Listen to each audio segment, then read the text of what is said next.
వాళ్ళు ఉదయాన్నే ఒక రౌండ్ టేబుల్ సమావేశం అవుద్ది దీనికి.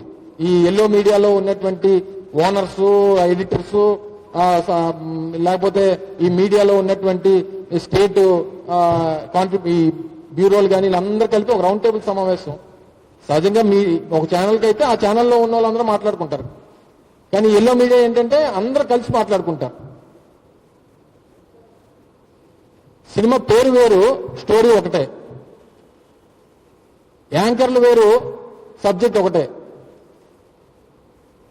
వీళ్ళందరికీ ఏంటంటే అందరూ కలిసి జగన్మోహన్ రెడ్డి గారి మీద, వైఎస్ఆర్ కాంగ్రెస్ పార్టీ మీద ఎలా దుమ్మెత్తి పోయాలి అనేటువంటి దానికి వివిధ పదాలు, వివిధ ట్యాగ్ లైన్స్, వివిధ హెడ్డింగ్స్, వివిధ బ్యానర్ ఐటమ్స్,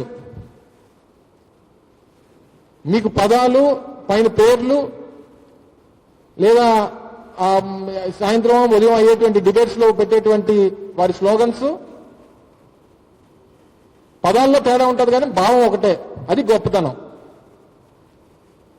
ఒకరు ఏదైతే తీసుకున్నారో ఈ 4-5 ఛానల్స్ కానీ లేదా ఈ 3-4 పేపర్లు కానీ అందరూ కూడా అవే తీసుకుంటారు. ఇవన్నీ తీసుకొని మళ్ళీ అదాని మేమే తెచ్చాం కదా అని చెప్తున్నారు.